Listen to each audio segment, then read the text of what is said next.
Today I'll show a science fiction film, titled Transcendence. A scientist's drive for artificial intelligence takes on dangerous implications when his own consciousness is uploaded into one such program. Leave your predictions below on how this one plays out. Now let's see how it ends.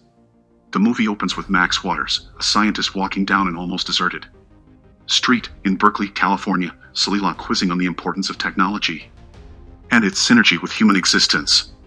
He enters an abandoned house where we are taken back to 5 years ago. Shows scientists will cast her working on his AI-induced garden. His wife, also a scientist, walks up to him to remind him of the fundraising event slated for later in the day. Will expresses his unwillingness to attend because he considers the fund donors at the event as fools. However, his wife informs him that if all should go well, might end up with 5-year funding. This leaves him no option but to attend the event and ask his wife to promise him never to make him attend such an event again. The next scene shows a young man getting checked into a laboratory facility bearing a box of cakes he had purchased earlier. Upon getting in, his colleagues come together to sing a birthday song for him, after which everyone at the event reveals that human intelligence has remained the same over the years, so for that reason, he is researching the nature of human enartific. That is innovation, which he calls transcendence, will beat the intelligence of all humans that have ever lived. He further states that the machine will be capable of human reasoning. While the event was going on, things turned right back at the laboratory. Everyone that ate the cake became unconscious, except for Joseph, who hadn't eaten his share precisely at the same time. Exclusives go off at 4 other laboratories. Simultaneously, a man from the audience asks, well, if what he is aiming at is to create his own god, to which Will replies affirmatively, as well as making his way out of the venue. The man who had asked him a question earlier confronts him and shoots at him. The next scene shows Will recuperating from the gunshots. Meanwhile, investigation from an anti-technology terrorist group called Revolutionary Independence from Technology. Their goal is to eliminate AI intelligence facilities. They are also taxed at the other AI laboratory. Meanwhile, Will's research remains the only existing one since all other laboratories have been destroyed. Subsequently, a government agency approaches Will to hand over his research. He initially resists, but later agrees. Will takes them to his facility to relinquish ownership. Later that day, Will's health relapses. And him back in the hospital bed, the hospital test reveals that the bullet is a polonium bullet. The doctor informs him that he has just 5 weeks to live as there are no chances of survival. Here, rape becomes unbearable for his wife. In desperation, she plans to upload Will's consciousness into PIN, the quantum computer Will develop during his research. Having handed his research to the government, Will stays home to spend his remaining days with her. She informs Max, a researcher and Will's best friend, about her plans.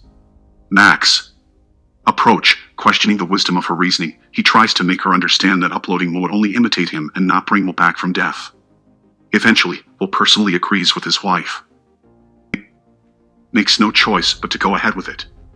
After facing various obstacles, she successfully uploads Will's consciousness after his death through technology. Will via text requests to be connected to the internet to grow in capability and knowledge. Suspecting that something is not right, Max tells her to shut down the machine. Her refusal makes Max disagree with being part of Will's connection to the internet. When Max doesn't give in, she tells Max to vacate the facility.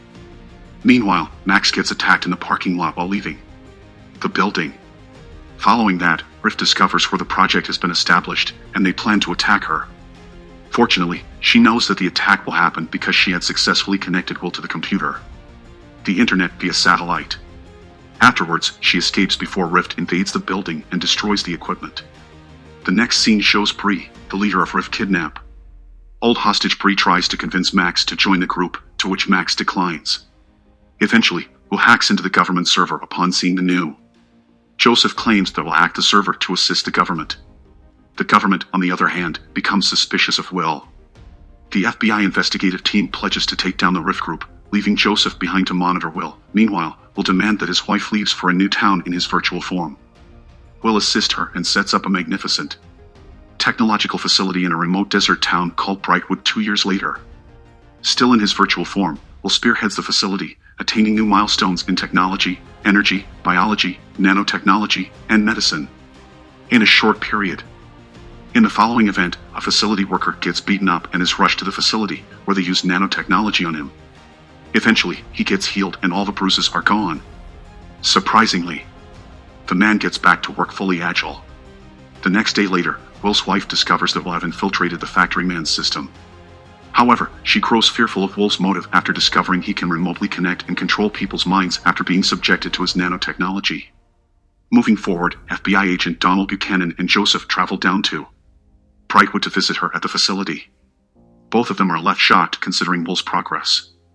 Upon realizing the doom that lurks ahead, Joseph demands that she leaves the facility.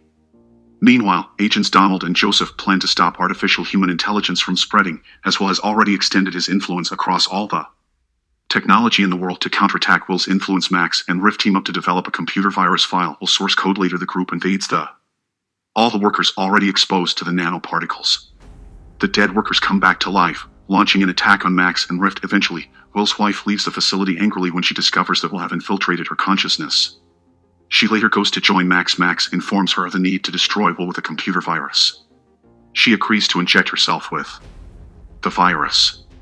Max warns her not to because the virus will alter herself. She argues that she will have Will upload her consciousness to preserve her. Furthermore, Max says that the side effect of the virus would be the destruction of technological civilization, which also means that the world will black out with no electricity or internet. Similarly, this would also disable the nanoparticles used into the water buys through the wind and have already begun to end pollution, disease, and human mortality. Eventually, he injects her with the virus. In the following scene, she search facility, where she finds Will in a newly created body, which is the same as his old body. Will welcomes her, but is instantly aware that she is carrying the virus and intends to death. Meanwhile, the FBI and the members of Rift have set up a camp near the facility to attack. Grenades were shot at the research center, destroying much of its power supply and fatally. Max becomes worried when he discovers she has sustained injury due to the attack, and then he refuses to kickstart the virus in her body, reluctant to upload her consciousness. Still, Maximus will upload the virus. Then will explain that he only has two options, which are either to heal his wife's physical body or upload the virus. Eventually, Will's wife urges him to upload the virus to stop Bree from killing Max, citing that he doesn't have to die because of their actions. For that reason, Will uploads the virus to save Max. As they both await death, Will lies beside his wife and begins to explain to her that the reason for his actions were to help her achieve her dreams, that he knows how much she has always wanted to pursue science, to influence human existence and the ecosystem generally. As they draw their last breath, Will tells her to think about their garden, and she apologizes for not believing in Will. Max, who was previously under siege, has been released, and all the people knocked out by the nanoparticles regain consciousness.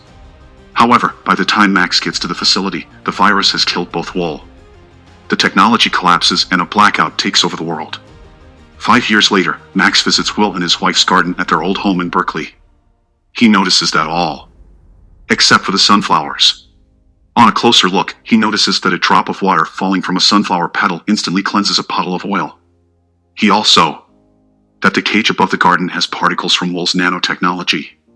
The movie ends with a voiceover of Max saying that he created this garden for the same reason he did everything, so they could be.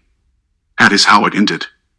Make sure to subscribe and turn on notifications so that you can watch more videos like this. And if you'd like to give this a watch for yourself and support the movie, we always link it in the description below to save you the trouble. Thanks for watching.